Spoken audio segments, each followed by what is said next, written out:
Hello, hello. There we go. You all, I'm so excited today. Welcome to What Would Cynthia Do. We have a very special guest, Malla Haridat, my very own business coach, friend, and colleague. So I'm really excited for you all here, Malla, in a minute. And you're gonna die because I just had the most ridiculous tech snafu. I thought we were live and we totally weren't. And then it took me forever to hook up whatwouldcynthiado.com. So there may be some delay today, folks, but hopefully for those of you who are going to whatwouldcynthiado.com, you'll be with us in a moment. So thanks for coming. I know Viana's already here. Hey, Viana. You're going to love Maya. I just already know it. So yes, it's the 30th episode of What Would Cynthia Do? I can't even believe it, but major, big deal. And it's so fitting that we've got Maya here today to talk about money set point. And if you don't know what that is, it's going to blow your mind in the best way and help you achieve greatness, I swear. Yes, Lucic is here too. And I want to say a special thank you to Lucic, Viana, Lanice, Carla, everyone else who has been sharing about my crowdfunding campaign. It's now live, and I'm so grateful to all of you for getting the word out about it. And people are donating, and it's really amazing. We've actually just surpassed $20,000 raised in about a week. So I'm really, really excited. Yeah, check it out if you haven't. Yeah, it officially launched on Monday. So I'm pretty hyped. People are putting their dollars behind women of color leaders. And that just makes me so, so happy. Yes. So, and also, obviously, thanks to you, Maya, for telling me how to do things. So I want everybody to introduce themselves in the chat. If you're regular to the show, you know the drill. We are now doing one recent win, thanks to, I think, Viana's request. And Maya's always making us do this too in our work. So I think Maya will love it. Oh my God, Ayon is here. Hi. Yes, joining FNK. So tell us who you are in the chat, and I'm going to have Maya introduce herself. Yeah, my pleasure. So it is so good to connect with all of you today, and major hugs to Cynthia for inviting me to this LinkedIn Live. My name is Malla Haridat. I'm a business breakthrough coach, and what I do is I help people ask the questions about what they don't know that is keeping their business from growing and being successful. So I'm super excited to talk about one of my favorite topics related to that theme today. And this is one of those that hits whether you're an entrepreneur, whether you're an employee, we all have to deal with money. So this one is universal. So I am super psyched that you chose this, Cynthia, because I think we can walk away with some really good ideas from this session today. Yeah. Wait, did I choose it or did you choose it? Because you chose it, my friend. Okay. This was the topic. This was the hot discussion that we were involved in, and you were like, "This is what we're gonna do. Let's do it." Oh God, yeah. This is the state of my mind and memory these days. It's just like a scrambled omelet up in here. However, we are going to get into it. So I do want people to also put in any questions and comments you have in the chat. We're going to skip over the usual how are you doing segment, but keep putting your names and your recent wins and how you're doing in the chat. We're still going to read them, but I want you to have maximum time and access to Maya's wisdom. So, if y'all are ready for it, you want to jump into the topic? Let's jump into the topic. What's the first question we got for me? We're going into it. Money set point. Okay, what the hell even is a money set point? I have to tell you, your theme music is everything, Cynthia. That's my whole day, is I'm just going to hear the theme music in the back of my head. So money set point. So I could give you a technical definition, but I know as women and I know as folks of color that we often prefer stories because it's what does that actually even mean, even if I give you the technical definition? Really? So years ago, I used to teach, and I still do a couple of them now, but I used to teach these 40-hour programs on how to start your business, right? It was the business plan, understanding your financials, all of these things. And one of the areas that was most interesting to me in these classes is that people would get information about how to set up the financials for their business, how do I price my products or services? How do I set up sales projections, 6 months for my business? What does that look like? They would hear the content. Everyone would get the information. They would totally nail the formulas, but then they would apply it in this way that would blow my mind, right? Mm-hmm. So I would see businesses who I'm like, this business is going to go out there and make money. Like they're going to make a ton of money with what they're doing. And they would come back to me with sales projections saying they're going to make like $10,000 3 years in. And I'm like, why? Like, why would you price yourself that like, what are you thinking about? And then there'd be other people where I would see businesses where I'm like, well, you know, I'm never going to dissuade you, but I don't know if you're really going to make money, right? Like, but okay. Right. You're like side-eyeing them, like total side eye. Yeah. They would come back with sales projections. And then the wild part about that is they would very often have proof before we left the class that they could reach those numbers. Like they would land a client that was $1,000 client. And in my mind, I'm like, at best, you're going to make $50 off of each client, like on a good day, right? Like, and so I'm like, well, why does this happen? Why do people hear the insights about what to do around money, and yet they apply it in completely different ways? Like, how does that show up? So I'm watching this go on. And then in my own business, I'm seeing it show up where it's like, I keep looking for this income goal. And it's this elusive goal where I'm like, I'm gonna make this number this year. I'm gonna make this number happen this year. And I'm getting the coaching. I'm going to the conferences and the events. I'm reading the books, and I can't pass a certain number. And I don't understand why. So it was a combination of seeing people do it live in my world, and also for my own struggle within my business about what the heck is this thing that's keeping us from moving forward. It's not the information. Because the info is out there. And so, you know, in the 600 books that I've read, I honestly don't remember the book that actually opened up my eyes to this. I'll own that, right?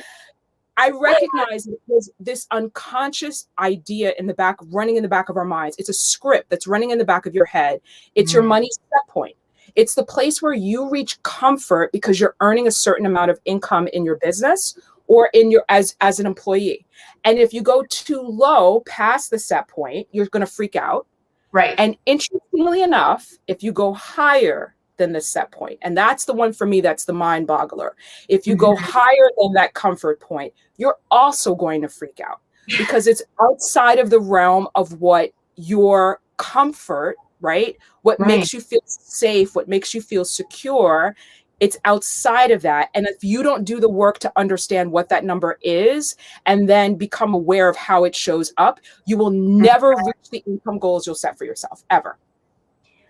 I love what you're sharing because one, it blows this. What I usually think of is like, you know, a lot of people will say to explain like the disparity between white folks and people of color, basically in terms of wealth gap, whether you're salaried or whether you're running your own business, they'll like slant it by being like, it's a skills gap, right? Like they just need like to like tune up their skills or whatever, which is such a bullshit answer because it puts the responsibility on the individual. Like there's something wrong with us that we just like can't learn as good or something. But in fact, we are getting all the skills. We have the ability to do all this, but that it is an insidious story or script that you're talking about that's running in the background that we don't even know about, that is anchoring us like gravitationally to this like place. And I think so many of us, and like Sharon is in the chat too, and so grateful for this talk, and I'm so glad Sharon is hearing this, because I think all of us are more familiar with like the discomfort that comes from being below that set point. Yeah. Right. And then the scarcity and the freak out and whatever, but we don't think about there being a cap, a ceiling. Oh yeah. Yeah. Oh yeah. So there's a ceiling. There's a total ceiling. And that's the one for me that's most interesting, like doing this work that we're talking about today, because to your point, you need information to know how to generate more money, how to generate more wealth, right? Like we need the content, we need the information, but a lot of times you may have the information already and you still can't figure out what's going on. Now, and this is what I love about talking with you. I want to be clear. This does not absolve the institutions for the work they need to do to pay us fairly. Okay. So let's just put that again.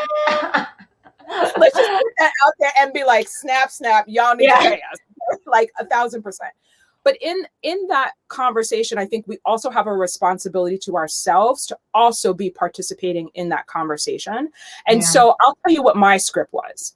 I grew up in a Black middle income family, and my script was two main things I heard about money. You have to work hard, and because you're Black, you're going to probably work twice as hard, right? And then the other part is go get a good job that earns good income. There was always a focus on income.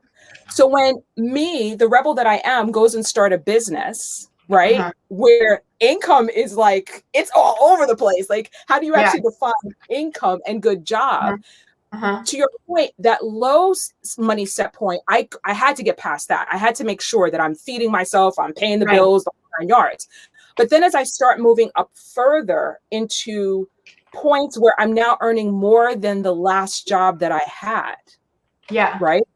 Where I'm starting to get into that I need to build my business and build assets in my business. And wait a minute, I may not have to work as hard if I set up a strategy and if my assets are paying income for me and it's not just me out there physically grinding, right? Yeah. And so now you start coming up with all of these things showing up in my business where it took me a long time to hire people, and I still struggle with it, to be honest, to hire people, not because I don't need them. I know I need them, but the script is running in my head. Maya, you have to do the work. You have to do the work. You have to do the work. How do I ever get past that, even if I know logically, if I'm not aware about this conversation showing up? No, this is so key, and I tried to put it quickly into a banner so people can like really sit with that, because at least this one, you have to work hard. That part to make money, I think is good. I mean, I don't know. Tell me in the chat, everybody, but I feel like that resonates really hard with me, and like an immigrant mindset too.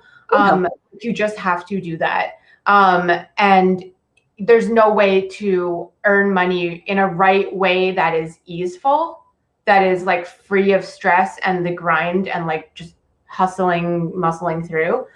And Tamara says brown skin means being superwoman at work, not just working twice as hard. Yeah, that's right. I mean, I agree. And also not just at work, but everywhere, in every column of your life, you know? There's so much, I don't know, is it shame, judgment? I'm not sure what it is tied up in there, but this I thought was just so powerful. So like, well, yes, go ahead. Well, I think, so here's where it becomes tricky, to your point right there. There are these realities that we as women are going to encounter, right? There are these realities that we as brown women, as women of color, however you want to define it, are going to encounter. And then there's the extra layer of the script we have going on in our head, which there's truth to that, right? Like, so what my mother was telling me, that because you're a Black woman, you're going to have to work twice as hard. There has been truth to that. And I'm grateful she gave me that wisdom. The challenge is that you have to be willing to be aware of how it shows up. Is that advice helping me, or is that advice now holding me back from applying the strategies? That's where it's so nuanced and tricky, I think. Yeah, no, so that makes so much sense to me. Like earlier when we talked about the skills gap thing, and like, yes, I'm glad you like went back and reiterated that, because it's like, it's not like we're saying you don't need to also skill up. Like, sure, you do need knowledge and access to that to a certain point, but there becomes a certain point, like a tipping point. And like with this too, like your mom saying that to you was for your good, and it protected you and it got you where you were to a certain point. But then there is this flip that happens where then it's like, no, it's actually holding you back now. And I see those like in similar ways, but like, you're right. You're always talking about the awareness, and I'm always like, oh, come on, just tell me what I need to do. It sounds like, trust me, I have to get over it myself, because I'm like, Maya, that's some BS if I ever heard it some. But it's so true. Like, one of the things that drives me crazy with my coaching clients is this obsession, and I only see it with women of color, by the way, this obsession of getting the degrees and the credentials. Why? Oh, that's not me. Yeah. Why? Like, definitely not you, but I see it so frequently. Why is that? Well, it's because of the script running in your head. It's when I ask you to break down, why do you need this degree? 9 times out of 10, it's not because, oh, I actually want to practice law because X, Y, and Z. It's the script that you've been telling yourself, well, that's what's going to make me successful. That's what I'm going to be seen as a success in my parents' eyes, in my eyes, in my community's eyes. And so you might need more education. Yes, that very well may be the case, but you also need to step back and examine for yourself how those stories, right, how your money story is showing up. And then honestly start playing around with what's your own money set point, and what is the language you need to tell yourself to shift it? What do you need to do to expand that so it feels comfortable for you to earn that money versus sabotaging it? Because that's far too often what I see. Oh my gosh, yes. And I think Lucic is basically talking about the same thing right here. Am I understanding it correctly? Because we know the script of where we are supposed to be by society standards, yes. We have a hard time going up or down from it. So, like, can you basically address that? Yeah. Yeah, no, I think it's a great question, Lucy, and I appreciate you asking it. And yes, there is the script that society is telling us that we have to hear. And what I'm saying is, and there's also the social cultural script that, depending upon what your background is, that you're hearing as well. So this money set point shows up differently for men and women in communities of color, very differently, right? Because there's a different conversation that women are given. Women are very often obsessed with safety, right? We're the ones that are keeping hordes of cash in our savings account and not investing it because we need to feel protected and we need to feel safe. Well, why do you do that? Is it because if you start earning certain amounts of income, that's going to start challenging who you are and how you show up? Yeah, it is. It totally is. Yeah. You're bumping up against those things. So it's layered in so many ways. And exactly, Tamara, we need to know the difference between is your that set point helping you, right? For some of us, we may not have gotten to that point, and we need to bust our butt and do what you got to do to work. But then in many cases, you've probably reached that point. How do we get you to embrace reaching further and going and getting more? Yeah, I think that's true. And I also do think that some people fall into a little bit of a middle ground where it's like they have not reached that set point yet, but it's because their real set point is something lower. Like, and that's tied up, I think, with this feeling of like what it is possible for me to earn because of the stories that we have internalized about what you can do, what's legitimate work, what's legitimate compensation for legitimate good work, and like, I guess what we really deserve. Because if you think about it, for everything that anyone in this audience is doing or trying to build, where you feel like, oh, who would pay me for this? Or like, how could I ever make like a real living for this? There's a white guy doing it and making probably like $10 million. 10 times more. Exactly. Yeah. So yeah, but it's easy to say and it's harder to internalize. So like, I mean, like a real question is, how do people make sure that they're constantly not limited by this? Like, are there concrete things people need to be doing? I don't know. Yeah, so I think getting back to that awareness piece, right? Yeah. One of the first activities that I did was I started thinking of the stories that I was told about money as a kid. And I started thinking about stories. What were the stories that I heard again and again and again and again? And trying to like pull those up out of my memory to understand both how I viewed money and wealth as being good. And then also how I hold it as a tool of oppression, right? Like how it showed up. I had a laugh probably about a year or two ago when I identified the struggle that I had with getting my last car. And it was actually fun how it showed up because growing up as a kid, my mother would take me into different department stores or into stores where they had like rich and expensive things. And her message, you know where I'm going here. Her message was, don't touch anything. You can't afford to break it, right? Like, don't touch anything. So I've kept that script running in my head. Now, when you're a 6-year-old, in a store with something that costs $90,000, there's wisdom in that, right? Yeah. But I had internalized that script so deeply that when it did come time for me now, like I'm not a big spender on a lot of things, but like my car, outside of, the quarantine, I spend a lot of time in my car. I need to be comfortable, right? I had a challenge getting the heated seats, getting the luxury upgrade, because in the back of my head, the script that's going on is, don't touch anything, you're going to break it. Wow. And it never shows up directly like that. What it showed up as is, oh, this month, all of a sudden, an emergency came up. I can't get the car because I don't have enough. I'm not making enough money to get the car. Yeah. Oh, always. It shows up in some, the kid is going to spill everything in the car and I'm going to be spending a fortune on trying to clean it up. I'm not going to get the car. I'm going to get the lower grade car and make the more sensible decision about this. When it is 20 degrees outside and my butt is freezing, I need heated seats.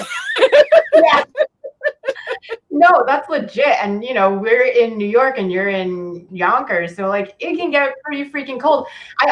My version of what you were saying is like, that's too fancy for me or stuff like that. And also like, some of the folks in the chat already know this about me, but like, I still consider myself to be an anti-capitalist who like struggles to live within capitalism. And you know this about me, Maya, like this whole thing of like, I don't want to buy that far into, like, literally, I don't want to buy that far into this whole capitalism thing. And if I earned over a certain amount, or if I charge more than a certain amount, then I would be a sellout. And all these kinds of ideas. So, like, you know, that's definitely still stuff that I grapple with. Fiona understands. Fiona, you understand. Giving you an air horn for that one. This is not a game. This is not a game. So Yeah. I was thinking about what you were saying, Cynthia, because I've had that challenge as well too, right? Like what defines good income, right? And then there's barriers to that. And then how is it that I'm not going to be a sellout in my community? I'll tell you one that hit me this morning as I was thinking about this conversation. I've had, as I'm sure a lot of us have had, oh my gosh, I can only imagine Michigan. Like we're talking New York. I can't even imagine colder weather. Like that'd be a whole nother conversation. I'd never leave home. So here's the piece about the sellout piece, Cynthia, that I think is an interesting one to examine. So I have this conversation about money set point in my own mind. I start seeing where it shows up. Where are the examples of where it's showing up? Where is it holding me back from earning more, from spending more, from like living my life, right? And I start getting comfortable charging more for my services, like way more for my services. Fast forward to 2020, Cynthia. I had several family and friends that were very harshly impacted by COVID, right? Right? There were health challenges that went on. There were actual life transitions that went on. Here's where it all comes full circle for me about the money set point. I had no problems in being able to help quite a few people at the level that I knew I wanted to help them at. Yeah. Because I got clear about my own money set point. And 3 or 4 years ago prior, that wouldn't have been the case because I would have been struggling just to keep my own lights on. Right. Like I've always had enough to pay the bills. I don't pay stuff late. That don't happen. But that room for extra, right? That buffering where you can actually make a difference. And to be frank with you, I wanted to do even more. And that kind of got me mad. Like I need to change it and up level it. Like I should have done it sooner. Well, I think that's the power of it is what is it that you really care about, right? And stop putting the responsibility on others to change that. I know for you care about your people. I want the Cynthia School to have 500 employees that are well paid by you, right? Yeah. They get an embrace change paycheck, and they're none of this bull crap about minimum wage. No. Yeah. I don't know. So.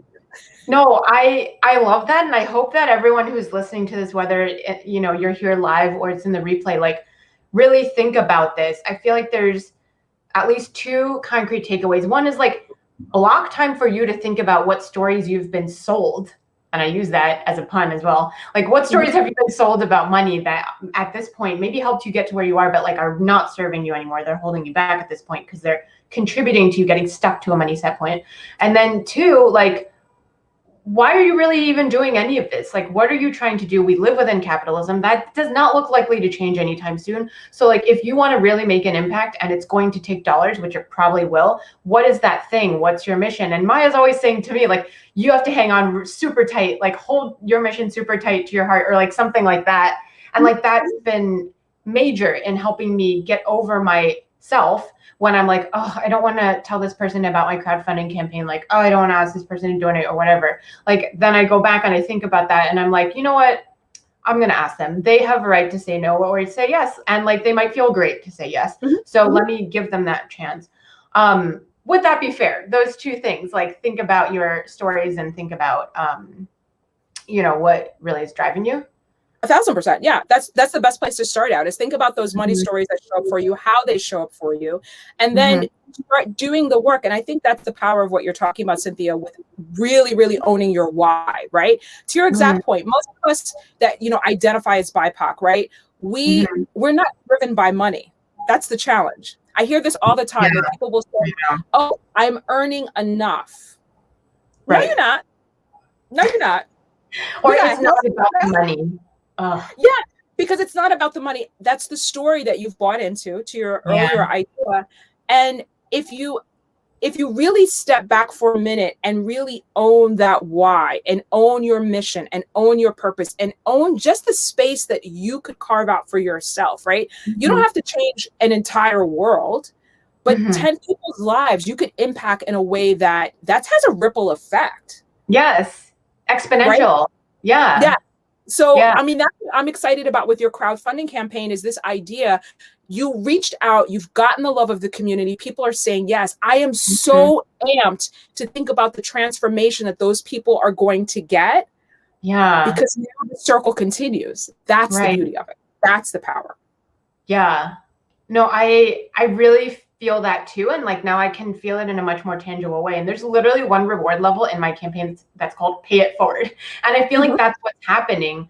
It is happening on so many different levels for different people. And some of the people who donate are also going to benefit from it. And like, it is like this bizarre, circular, like amazing thing. So I do want to say also, like, as people, like we probably have time for one more quick question. So like, drop it in the chat. But I am going to also say, Maya's a genius. Thank you so much for doing this. Literally, I'm going to be real with all of you, which I'm always real on this show. Like, I don't mince my words, but like, I'm so glad that the Instagram algorithm brought Maya and me together because like, I don't know if there has been one person who's just like really impacted my life and like shattered a lot of, really unhelpful like ideas or thoughts. And then also like Maya just knows your shit. Like you just know all this stuff.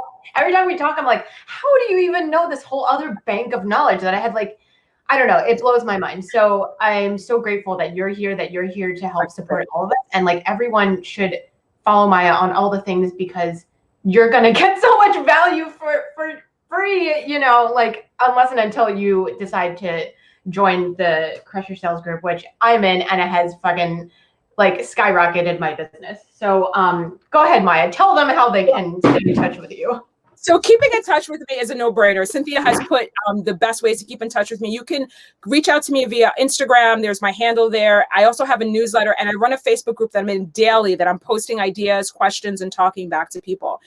I think, Cynthia, though, you highlight probably the third point that I would really give to people about this topic, right? When I looked at Money Set Point right now, and I look up a lot of topics right now, I'll just be point blank. You don't find women that look like us or that have our backgrounds that are diving into these conversations. Yeah. And I think for a lot of us right now, what we have to do is we have to be willing to invest in the handful of those who do talk about it, right? Who are having these seriously. You have to be willing to make the investment in it. For so many thanks for the shout out in the group. I appreciate it. You have to be willing to invest in it because a lot of the work you're going to do, you're going to need someone to like kind of hold your hand, right? Yeah. And you're going to. I feel like you've talked me off a ledge a million times. Also, exactly. I feel like it's like holding your hair back when you're like vomiting after drinking too much type thing. It's very cool. It's so much. Yeah. And so I don't give credit to the work that I've done. I give credit to the mentors I've had. I give credit to the coaches that I've worked with and continue to work with. And I think that's really the power of this conversation as well, too, is just if you see that this is an area you need to work on, or if there's other areas you need to work on, find the people that look like you, invest in them, support them via social media, right? Because that's how then we can get this message out in a much bigger way. Like, Cynthia, we have got to get your crowdfunding to to like the masses, seriously, because I just think about what would transform in conversations if women of color had the tools that you're giving. Like, that's the power of this. Yeah, no, it's true. I mean, you're right. You know how it is. It's like one coaching session can help somebody get $10,000, $20,000 more dollars. Like that's actually what happened with me in the fall. You helped me earn 20K more than I thought I could earn last year. And that has enabled me to expand more and hire more people and blah, blah, blah. So like you already see it's happening. Anyways, I am already playing us out, but thank you, Maya, so much for just, being yourself, for doing what you do, for bringing like all the gems to us, to the people. For my What Would Cynthia Do, folks, I'm not going to be here next week because I have a conflict, but I will be back in 2 weeks, same time, 2 p.m. Eastern. Put it in your calendars. Tell your friends. Thank you all so much for coming. Keep connecting. Find Maya on all the places. I swear. I wait with bated breath for her newsletter too. So thank you, Caitlin. Thanks, Fiona, Tamara. Lusig, you're a real one. Thank you, Sharon. Everyone else who joined. I hope I didn't miss anyone. I hope Lanice either sees this now or later. Y'all are the best. And I'll see you in 2 weeks. Thank you, Maya. Thank you so much. Have a good one. Bye.